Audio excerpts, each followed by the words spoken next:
మీ ఎలాంటి వ్యాపార ప్రకటనలకైనా వెంటనే మా ఛానల్ సంప్రదించండి. అందరికి నమస్కారం. నేను శిరీష. ప్రస్తుతం మనతో పాటు ఉన్నారు ప్రముఖ ఆధ్యాత్మికవేత్త జ్యోతిష్య పండితులు పవన్ కుమార్ శర్మ గారు. గురుగారితో మాట్లాడదాం. నమస్కారం గురుగారు. శ్రీమాత్రే నమః. గురుగారు, ముఖ్యంగా చాలా మంది చాలా స్తోత్రాలు పారాయణం చేస్తుంటారు. ముఖ్యంగా చూసుకుంటే లలిత సహస్రనామం చాలా విశిష్టత ఉంది ఈ లలిత పారాయణం చేయడానికి.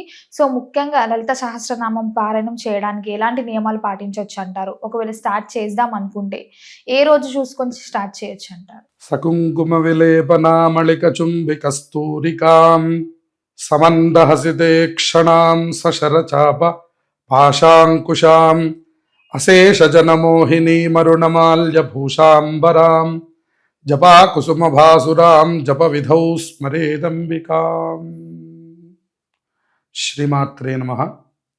లలితా సహస్రనామం అన్ని స్తోత్రాల్లోకెల్లా కూడా గొప్పది అని లలితా సహస్రనామ భాష్యం మనకి చెప్తున్నాడు. ఈ లలితా సహస్రనామ ఫలశ్రుతి మనం చదివినట్లయితే లలితా సహస్రనామ ఫలితం ఎట్లాంటిది అనేటువంటి విషయాలు చెప్తాడు. లౌకికాద్వచనాన్ ముఖ్యం విష్ణునామైకముత్తమం. లౌకికమైనటువంటి యొక్క అందరి దేవతల యొక్క పేర్లు చెప్పడం ఎట్లాంటిదో అన్ని పేర్లలోకెల్లా కూడా విష్ణువు యొక్క నామం ఒక్కటి చెప్తే అంత అద్భుతమైనటువంటి ఫలితం వస్తుందని చెప్పి విష్ణునామ సహస్రశ్చ శివనామైకముత్తమం. విష్ణునామములు 1000 చెప్తే ఎంత ఫలితం వస్తుందో ఒక్కసారి శివనామం చెప్తే అంత ఫలితం వస్తుందని చెప్పారు. శివనామ సహస్రశ్చ దేవ్యానామైకముత్తమం. శివనామములు 1000 చెప్తే ఎంత ఫలితం వస్తున్నదో అమ్మవారిని ఒక్కసారి శ్రీమాత్రే నమః అని మనం చక్కగా పిలిస్తే అంత గొప్ప ఫలితం వస్తుందని చెప్పారు. అందుకనే మనం కూడా నిత్యం శ్రీమాత్రే నమః అనే నామాన్ని మనం తలుచుకుంటూ ఉండడం, ఈ విధంగా మనం ముందుకు వెళుతూ ఉంటాం. అయితే ఈ దేవ్యానామైకముత్తమం దేవీనామ సహస్రశ్చ కోటిశస్సంతి కుంభజ అన్నారు హయగ్రీవుల వారు. దేవీనామములు సహస్రం చెప్తే అసలు దాని గురించి ఏమని వర్ణిస్తామయ్యా? కుంభజ అంటే అగస్త్యుడు అన్నమాట. ఇది హయగ్రీవ అగస్త్య సంవాదే అని చెప్తాం మనం చివర్లో. ఇది శ్రీ బ్రహ్మాండ పురాణే హయగ్రీవాగస్త్య సంవాదే లలితా సహస్రనామ స్తోత్ర కథనం నామ ద్వితీయోధ్యాయ అని చెప్తాడు అన్నమాట.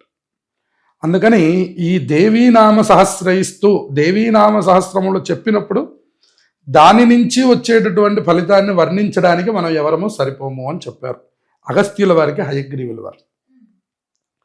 కాబట్టి లలితా సహస్రనామం నిత్యం స్తోత్రం పారాయణ చేయడం అనేటటువంటిది ఈ రోజుల్లో మీరందరూ వారాహి అనే ఉపాసన ఎట్లా చేస్తున్నారో, రేపటి రోజున మళ్ళీ శ్యామల అనే ఉపాసన చేస్తారో వాళ్ళందరికీ కూడా మూలమైనటువంటి మూల ప్రకృతి రూపిణి అయినటువంటి అమ్మవారు సింహాసనేశ్వరి శ్రీమాత, శ్రీ మహారాజ్ఞి, శ్రీమత్సింహాసనేశ్వరి అని అమ్మవారికి పేరు. అంటే ఇక్కడ వారాహి దండనాయకి, శ్యామల మంత్రిని అని చెప్పారు. అంటే మంత్రి, దండనాయకి అంటే సేనాధ్యక్షుడు అని అర్థం.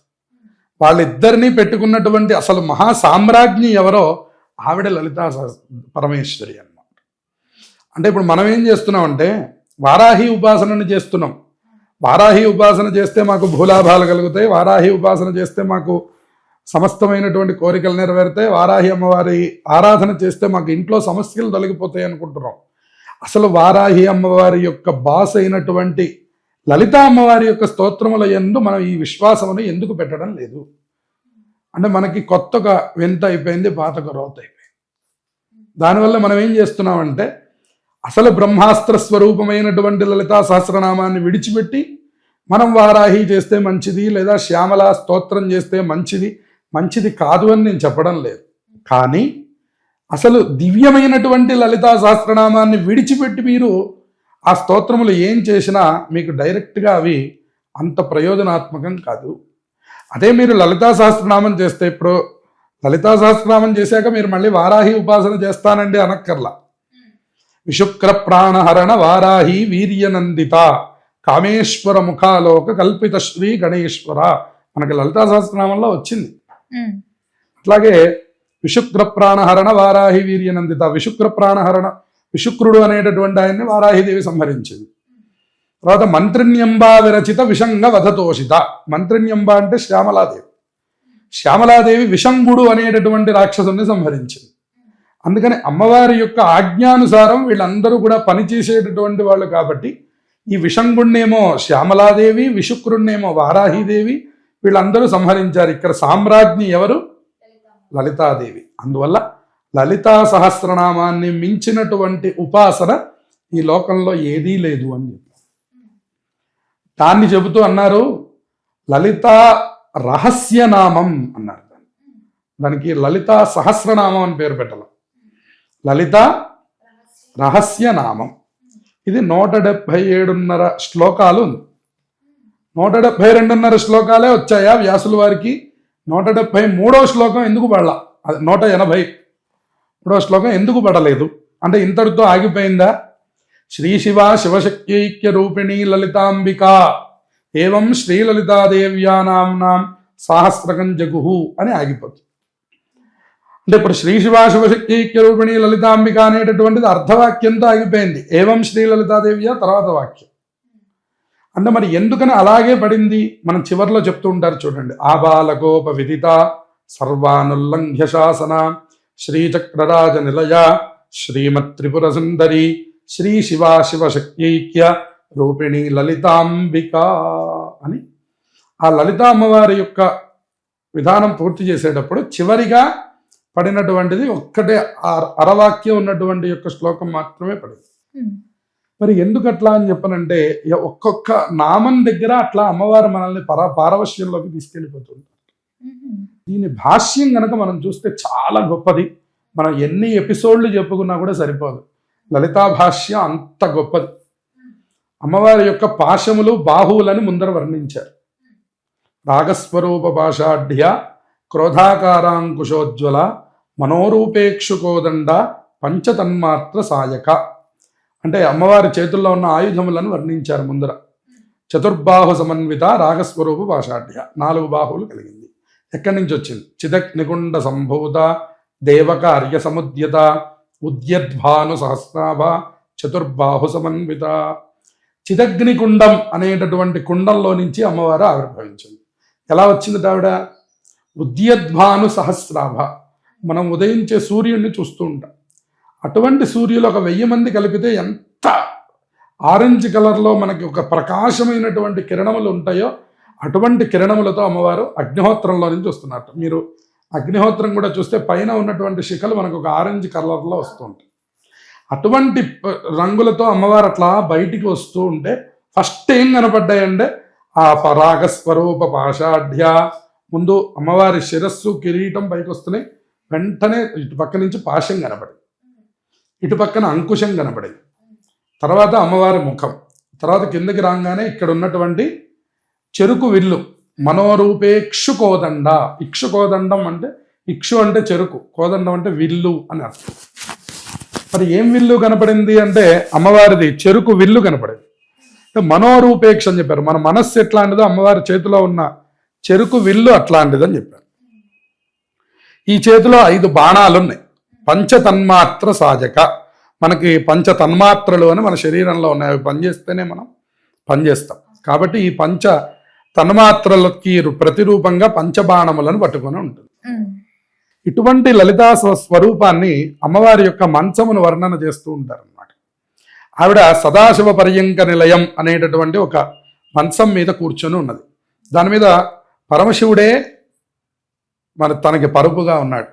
మన లలితాదేవి యొక్క స్వరూపాన్ని చూస్తే మనకు బాగా అర్థమవుతుంది.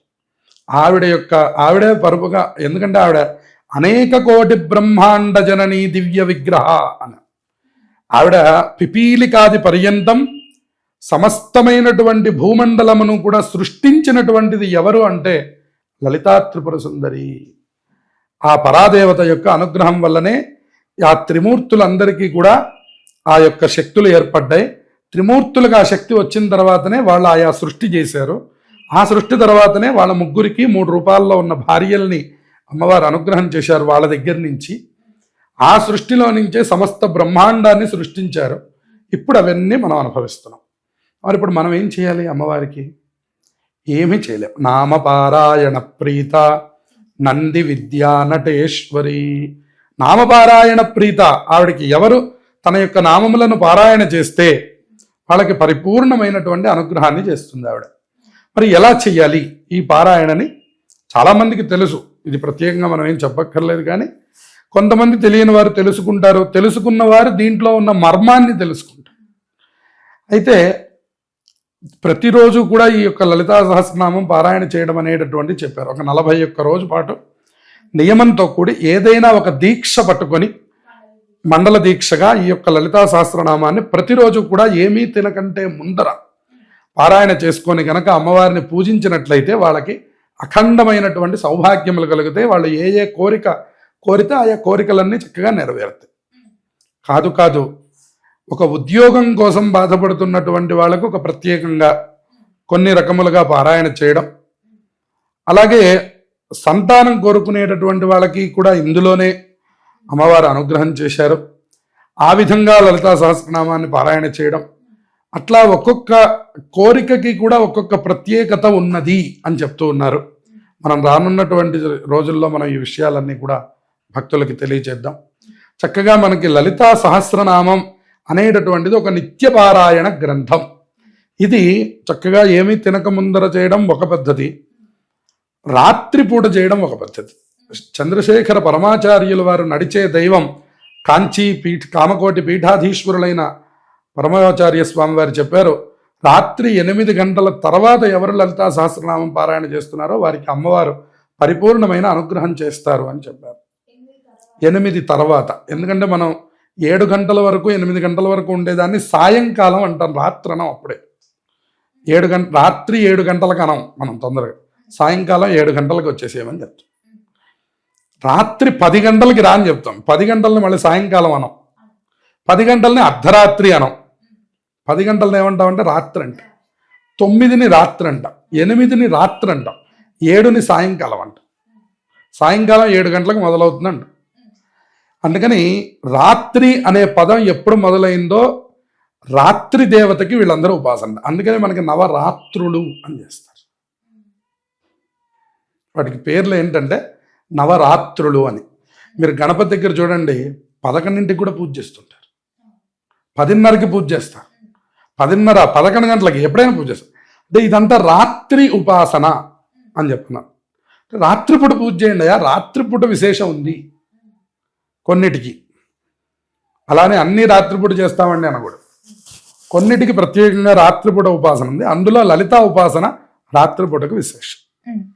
ఎవరైతే ఇంట్లో ఉన్నటువంటి గృహ సమస్యలు తొలగించుకోవాలనుకుంటున్నారో అందరూ ఆఫీసుల నుంచి వచ్చిన తర్వాత ఒక్కసారి అమ్మవారి ఎదురుకుండా, లలితా త్రిపుర సుందరీ దేవి ఎదురుకుండా చక్కగా దీపారాధన చేసుకొని 50 మంది ఇంట్లో ఉన్న వాళ్ళందరూ కూర్చోవాలి. అందరూ చదవక్కర్లా, అందరూ విన్నా సరిపోతుంది. ఇది మీరు చక్కగా చదివితే 24 నుంచి 30 నిమిషాల మధ్యలో పూర్తయిపోతుంది. చక్కగా నెమ్మదిగా చదివితే శ్రీమాతా శ్రీ మహారాజ్ఞి శ్రీమత్ సింహాసనేశ్వరి చిదగ్నిగుండ సంభూత దేవకార్య సముద్యత ఉద్యద్భాను సహస్రాభా చతుర్బాహు సమన్విత రాగస్వరూప భాషాఢ్య క్రోధాకారాంకుశోజ్వల. ఇలా మనం మరీ పరిగెత్తకుండా మరీ నెమ్మదిగా కాకుండా చక్కగా కనుక చదువుకుంటే 24 నిమిషాలు పడుతుంది. ఇంకొంచెం అలవాటు తక్కువ 30 నిమిషాలు పడుతుంది. ఒక అరగంట సేపు కనుక 8 గంటల నుంచి 8:30 వరకు అమ్మవారి దగ్గర పారాయణను చేసి ఎవరు తర్వాత ఆహారము మీ కార్యక్రమాల్లోకి వెళ్ళిపోతున్నారో ఆ ఇంట్లో సుఖశాంతులు ఎప్పటికీ వర్ధిల్లుతూ ఉంటాయి. కాదు ప్రతిరోజు మాకు కుదరదండి అంటే కేవలం ఆదివారాలు ఈ రకంగా చేయండి. మిగతా రోజుల్లో కుదరదు, ఆదివారం చేయవచ్చు కదా, ఆదివారం రోజు చేయండి. లేదండి శుక్రవారం రోజు చేయండి. వారానికి ఒకసారైనా సరే కుటుంబ సభ్యులతో, కుటుంబంలో ఉన్నటువంటి వాళ్ళందరితో కనుక కూర్చొని ఆ అమ్మవారి యొక్క స్తోత్రమును కనుక పారాయణ చేస్తే, ఈ స్తోత్రం మీరు కేవలం పారాయణే చేయాలని లేదు, కేవలం విన్నంత మాత్రం చేత కూడా అద్భుతమైన ఫలితాలు వస్తాయి. కాబట్టి మీరు విన్నా సరే, ఇప్పుడు చూడండి చిన్నపిల్లలు ఉంటారు మన ఇంట్లో, 10 ఏళ్ళు ఉంటాయి, 9 ఏళ్ళు ఉంటాయి. వాళ్ళు ఏం చెప్తారండి, లలితా సహస్రనామం అంటారు. మీరు ఒక్క 10 రోజులు అంటే 10 వారాల పాటు మీరు చేసి చూడండి, 11వ వారం వాడు పుస్తకం తీసుకొని వస్తాడు. ఎందుకంటే నేను నేర్చుకుంటానంటాడు. అది మనం అందజేయవలసిన బాధ్యత మన మీదే ఉన్నది కనుక చక్కగా పెద్దవాళ్ళందరూ కూడా ఇంట్లో సమస్యలు ఉన్న వాళ్ళు ఇంట్లో కోసం పారాయణ చేయండి. వ్యాపార అభివృద్ధి కోరే వాళ్ళు వ్యాపారంలో పారాయణ చేయండి. మీ వ్యాపార స్థలాల్లో ఎప్పుడైనా రాత్రిపూట కూర్చొని అమ్మవారికి చక్కగా లలితా సహస్రనామం కాళ్ళు చేతులు కడుక్కొని కొద్దిగా శుభ్రపరచుకొని కుంకుమ బొట్టు పెట్టుకొని పారాయణ చేయవచ్చు. దీనికి ఏమి ఈ వస్త్రంలో ఉన్నాం కదా ఆ వస్త్రంలో ఉన్నాం కదా అనే నియమం లేదు. కాబట్టి మీరు కాళ్ళు చేతులు ముఖం కడుక్కోవడం, కుంకుమ బొట్టు ధరించడం, వెంటనే లలితా సహస్రనామం మొదలుపెట్టి వ్యాపార స్థలంలో పారాయణ చేసుకోవడం, దాని ద్వారా కూడా అద్భుతమైనటువంటి ఫలితాలు వస్తాయి. సంఘంలో కీర్తి ప్రతిష్టలు వస్తాయి, మీకు మంచి పేరు పొందుతారు. సంఘంలో అందరిలోకి కూడా మీరు ఒక ప్రత్యేకమైనటువంటి విధానాన్ని పొందుతారు. కుటుంబ వాతావరణంలో సుఖశాంతులను పొందుతారు, ఇంట్లో ఐశ్వర్యములను పొందుతారు. ఏ రకమైనటువంటి కోరికతో చేస్తే ఆయా కోరికలన్నీ లలితా సహస్రనామం పరిపూర్ణంగా మనకి నెరవేరుస్తుంది అని చెప్పారు. కాబట్టి ఆ స్తోత్రాల్లోకెల్లా కూడా దివ్యమైనటువంటి స్తోత్రం ఏదైనా ఉంది అంటే అది లలితా సహస్రనామం. గురుగారు, నాకు ఇక్కడ ఒక డౌట్ ఏంటంటే, కొంతమంది లలిత సహస్రనామం చదివేటప్పుడు లోపల మాత్రమే చదువుకోవాలి, అది బయటకి ప్రొనౌన్స్ చేయొద్దు అని చెప్పారు. అది ఎంతవరకు కరెక్ట్ అంటారు? అంటే బయటికి చెప్పకపోవడం ఏమీ లేదు. కాకపోతే చాలా మందికి జరుగుతున్నది ఏమిటంటే అందులో కొద్దిగా తప్పులు దొర్లుతూ ఉంటాయి. ఎక్కడ ఒత్తులు పెట్టాలో ఎక్కడ ఒత్తులు పెట్టకూడదో, అలాగే ఎక్కడ ఆపాలి ఎక్కడ ఆపకూడదు, ఇవన్నీ కూడా కొద్దిగా తెలిసి ఉన్నటువంటి రీతిలో పారాయణ చెయ్యాలి అనేది మనకు పెద్దవాళ్ళు చెప్తూ ఉంటారు. అది మనం ఏ స్తోత్రానికైనా ఇది వర్తిస్తుంది. ఇది కేవలం లలితా సహస్రనామానికని కాదు. మనం గతంలో కనకధారా స్తోత్రం గురించి కానివ్వండి, ఈవెన్ ఒక హనుమాన్ చాలీస కానివ్వండి, మీరు ఏది తీసుకోండి, మీరు తప్పులు చెప్తే ప్రయోజనం లేదు. మీకు దాని మీద దృష్టి పెట్టడం అంటే అర్థం ఏమిటంటే మీరు దాన్ని చక్కగా తప్పులు లేకుండా ముందు నేర్చుకోవాలి, ఆ తర్వాత పారాయణ రూపంలోకి పెట్టుకోవాలి. ముందు నేర్చుకునే ప్రయత్నం చేయండి, అంతే కదండి. మీరేం నేర్చుకోకుండా కంప్యూటర్ మీ చేతికి ఇస్తారా? ఎలక్ట్రీషియన్ ఏం నేర్చుకోకుండా ముందు ట్రాన్స్ఫార్మర్ ఎక్కుతారా? అలాగే ఈ స్తోత్రములు కూడా చాలా గొప్ప గొప్పవి. వాటిని మనం కంప్యూటర్ మనకి వాడుకుంటే వాడుకున్నంత ఫలితాన్ని ఇచ్చినట్లే, ట్రాన్స్ఫారం కూడా మనకి మనం ఎట్లా వాడుకుంటే అట్లా మనకి కరెంటుని అనుగ్రహించినట్లే. ఈ సహస్రనామాది విషయాలు స్తోత్రాలు కూడా మనం చక్కగా వాడుకుంటే అది వాడుకున్నంత ఫలితాన్ని మనకి ఇస్తుంది. మరి ఎప్పుడు? దాన్ని చక్కగా వాడడం తెలిసినప్పుడు. అందుకని అది ఎట్లా తెలియాలి అంటే మీరు తప్పకుండా ఒక గురువు గారినో మీకు తెలిసిన పురోహితులనో మీరు ఎవరినో ఒకరిని ఆశ్రయించాలి. అయ్యా మేము చదివే దాంట్లో ఏమన్నా తప్పు ఉంటే మాకు తెలియజేయండి. 2 సార్లు 3 సార్లు వాళ్ళ దగ్గర మీరు చెబుతూ ఉంటే తర్వాత మీరు ఇంట్లో కూర్చొని పారాయణ చేసుకోవచ్చు. ఇవాళ మనకి యూట్యూబ్లు మాధ్యమాలు కూడా చాలా ఉన్నాయి, వాటిల్లో కూడా మీరు చక్కగా చూసి నేర్చుకొని మొత్తం మీద విషయం ఏమిటి అంటే తప్పులు లేకుండా చదవడం, శబ్దాలు కానివ్వండి, ఒత్తులు పొల్లులు అన్నీ కూడా. అందుకని మన తెలుగు ఇవాళ మనం తెలుగు నేర్పుకోవడమే చాలా కష్టమైపోయినటువంటి పరిస్థితులు, అందువల్లనే ఈ ఇబ్బందులన్నీ వస్తున్నాయి. అందుకని పిల్లలకి ఈ స్తోత్రాలు ఏవైతే ఉన్నాయో ఇవి భావితరాలకి ఇవి ఒక అస్త్రములుగా ఉపయోగపడతాయి. కాబట్టి అందరితో కూడి పారాయణ చేయండి, అందరూ అమ్మ అనుగ్రహాన్ని పొందండి. గురుగారు, ఇంకొక డౌట్ ఏంటంటే, ఇప్పుడున్న హడావిడి జీవితంలో రోజు పారాయణం చేయడం కుదరకపోవచ్చు. ఈ లలిత సహస్రనామం, లలిత రహస్య సహస్రనామం చదవాలనుకునేవారు, పారాయణం చేయాలనుకునేవారు ఏ రోజు చేస్తే ఎక్కువ పుణ్యం లభిస్తుందంటారు? లలితా సహస్రనామానికి బుధ శుక్రవారాలు యోగ్యమైనవి అని చెప్పారు. బుధవారం కానివ్వండి, శుక్రవారం కానివ్వండి, ఈ 2 రోజుల్లో కనుక మీరు లలితా సహస్రనామం సాయంకాలం పూట నేను చెప్పినట్లుగా 8 గంటల తర్వాత కనుక చదివితే ఇది ఒక దివ్యమైనటువంటి ఫలితాన్ని మీ అందరికీ అనుగ్రహం చేస్తుంది. ఒకవేళ అలా కూడా కుదరట్లేదండి, బుధ శుక్రవారాలు మేము చాలా బిజీగా ఉంటాం అనుకున్న వాళ్ళు ఆదివారం రోజు కూడా చేయండి. ఆదివారం రోజున నిరాహారం చేయమని మనకి శాస్త్రం చెప్పినటువంటి విషయం. మనకి వాళ్ళ ఆరోగ్య సమస్యలు వస్తున్నాయంటే ముందు అసలు మనకి ఆదివారం ఏం చేయాలో తెలియట్లేదు. ఆదివారం వచ్చేసరికి అన్నీ ఆదివారం చేయాలి అని మనం తాపత్రయపడుతూ ఉంటాం. తిననివన్నీ ఆ రోజే తినేయాలి, చూడనివన్నీ ఆ రోజు చూసేయాలి, చెయ్యని ఎంజాయ్మెంట్ అంతా ఆదివారం చేసేయాలి. కానీ ఏ రోజు చేయకూడదో ఆ రోజే చేస్తున్నాం మనం. దానివల్లనే మనం రోగములకు గురవుతున్నాము, ఇన్ని రకాల సమస్యలకి మనం ఎదుర్కొంటున్నాం. ఇదివరకు వాళ్ళు కూడా ఉద్యోగాలు చేశారు, ఇదివరకు వాళ్ళు కూడా బ్రహ్మాండంగా సంపాదించుకున్నారు, కానీ వాళ్ళకి ఏమి ఈ సమస్యలు రాలా. ఎందువల్ల? వాళ్ళకి ఆదివారాల నియమాలు వాళ్ళు ఇదివరకు చేయలేరు. ఇదివరకు ఆదివారం వస్తే ఎంజాయ్ చేయాలని వాళ్ళు ఏమో అనుకోలే. వాళ్ళు ఉద్యోగాలు చేసినా వాళ్ళు మెదలకుండా వెళ్ళి ఇంట్లో కూర్చునేవాడు. అలాని ఇక్కడ ఏదో ఎంజాయ్ చేయడం తప్పనట్లేదు, కానీ మనం దాన్ని ఎప్పుడు చేయాలనేది కొద్దిగా భగవంతుడు ఇచ్చిన విజ్ఞత. ఇవాళ యూట్యూబ్లు మాధ్యమాలు ఇన్ని ఉన్నాయి, మరి ఇన్ని చెప్తున్నప్పుడు కూడా మేము వినము అంటే ఇక దానికి మనం ఏమీ చెప్పలేం. కాబట్టి ఆదివారం నియమాలు కొన్ని పాటిస్తూ చక్కగా మీరు ఇంట్లో ఉండి లలితా సహస్రనామం చదువుకోండి. ఉదయం ఎక్కడికైనా తిరగండి, సాయంత్రం 7:30, 8 అయ్యేసరికి చక్కగా అందరూ ఇంటికి చేరండి. 8 గంటలకు అందరూ ఇంట్లో ఒక చక్కటి టేప్ రికార్డులో పెట్టుకోండి, టీవీలో పెట్టుకోండి, టీవీతో ఫాలో అవ్వండి, సుబ్బలక్ష్మి గారిది పెట్టుకోండి, దాంతో పాటుగా మీరు అందరూ చదవండి. అంటే ఆ స్తోత్రంతో పాటు మీరు కూడా అట్లా మీరు మాధ్యమాన్ని కూడా చక్కగా వినియోగం చేసుకుంటూ చక్కగా రాత్రిపూట పారాయణ చేయండి. బుధవారం చేయండి, శుక్రవారం చేయండి, కుదిరితే కుటుంబం అందరూ కలిసి ఆదివారం చేయండి.